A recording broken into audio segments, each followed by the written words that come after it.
what are growth shares? Okay, so growth shares is something which is coming up more and more and more.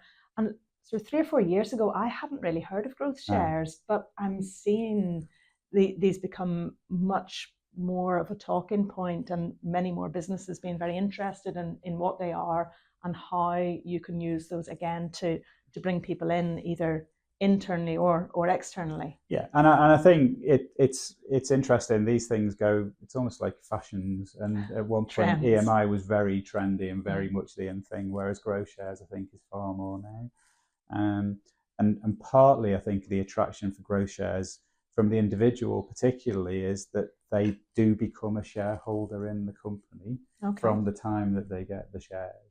Whereas with an EMI, as I say, it's almost a kind of a jam tomorrow kind of scenario. In this case, the employee can actually look on, Companies House and ultimately see, there's me as a shareholder in the company, and I think that sense of ownership is really important for people. Yeah, I think that's more. I think the other thing, which I know you'll come on to, and actually, as I'm saying this out loud, I'm thinking we need to do something on growth shares where we get you up on the whiteboard there and draw some of this out, because it's almost easier to understand with boxes and pictures.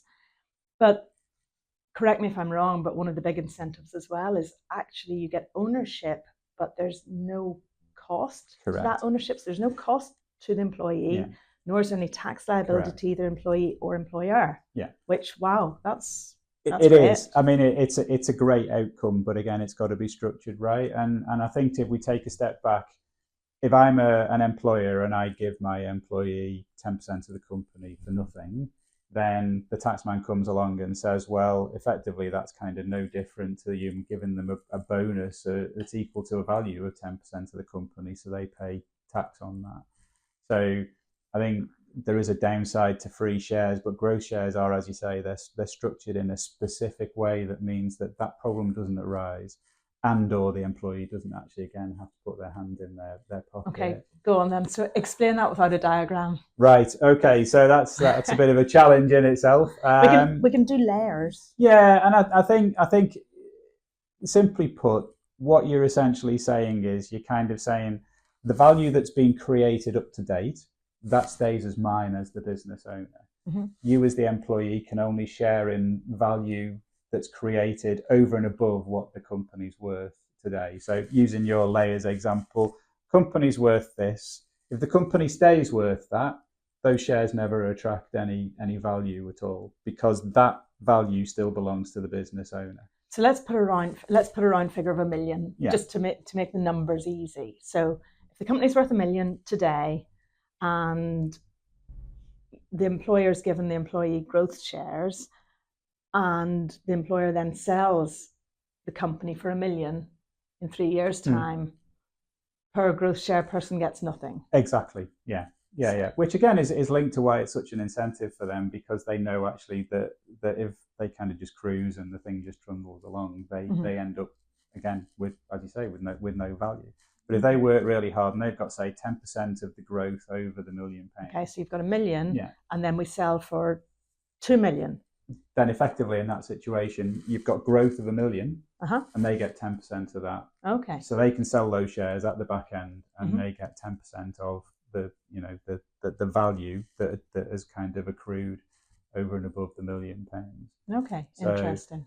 But the beauty of it is, by pegging that kind of what we call the hurdle, so that point that they've got to get over in order to start getting value, if you peg that to the value of the company today, the argument is, well, actually those shares are worth nothing at the moment, because if that company just stays at £1 million, you never walk away with anything. HMRC probably quite reasonably will come along and say, well, why would anybody want to be a shareholder if it's worth nothing at that point? Surely there must be some value. So typically what we might say is, well, okay, it's worth $1 million. We might kind of say, well, okay, the hurdle is 1.1. So there's still so actually you've got to the hurdle's more than the current value. Correct. So that person has. I understand why that is. So essentially, you're saying yes, there is some hope value to sort of to use the terminology that HMRC. We accept that, but actually, what we're saying is the hurdle is actually higher than what it's worth at the moment. So we're kind of almost taking that hope value into account. because hope value really is a very nebulous thing. It's Yeah. like, as the name suggests, I hope that the business will grow into the future. So, but I think increasingly we're shying away from the old, well, if it's worth $1 million, we'll set that hurdle figure at $1 million, simply because there is the possibility that HMRC come and challenge it. And if in that instance they came along and say, well, actually it should have been 1.1, the employee is potentially going to have a bit of tax to pay on the issue of the shares. So it's a judgment call to a certain extent, but it is really important to be clear that, the old, and I think the old days, everybody would just say, well, it's £1 million value, so we'll just set the hurdle at $1 million. But I suppose it depends whether the business has a history of growing, has or is in decline, or that there's a lot to take into account. There is a huge amount to take into account. If a business is on a fairly steady growth curve, then yes, you might expect that margin over the hurdle is relatively small. But if it's doubled in size each of the last 3 years, then all the evidence is that it's going to continue to do that. So whether that person is involved or not. Exactly. Yeah. So I think it's very much a case of making a judgment, but it's not just that, we'll stick 10% on top. It is trying to really look at it and make sure, well, okay, is what we're doing logical in terms of what the sort of past performance of the business suggests that future performance is going to be. Brilliant. Any downside? The downside, and you mentioned it on the EMI, is that the employee, so the upside is the employee is a shareholder, but equally the downside is the employee is a shareholder.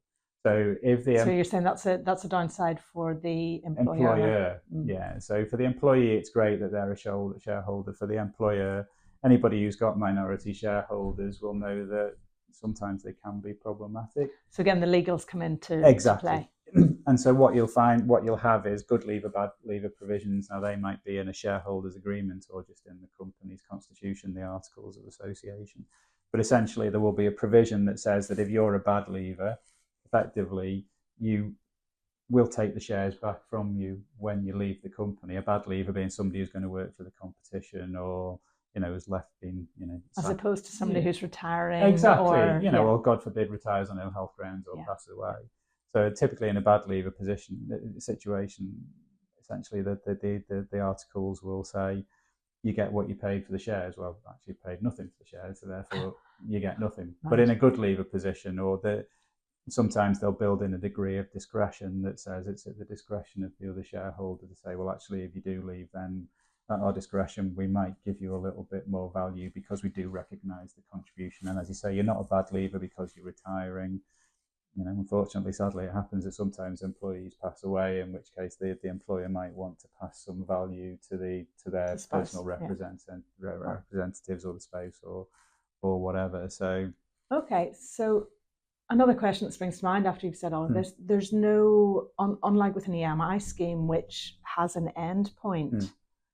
If the business doesn't sell, there is no end point. Correct. Or can that person sell their growth shares back to the business, or how does that work? I think you would, again, growth shares allow you to take dividends, so there is an element of upside for the employee, but that upside really is still around what's my realization of that value at some point in the future.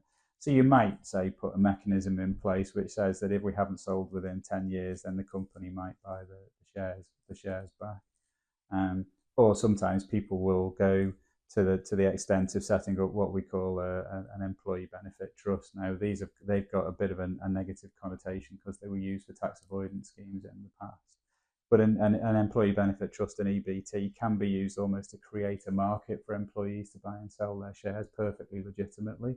So that the company could put some money into the EBT, and if an employee wants to sell, that EBT will actually buy the shares, and then they'll hold them until another employee comes along who you might want to issue the shares to.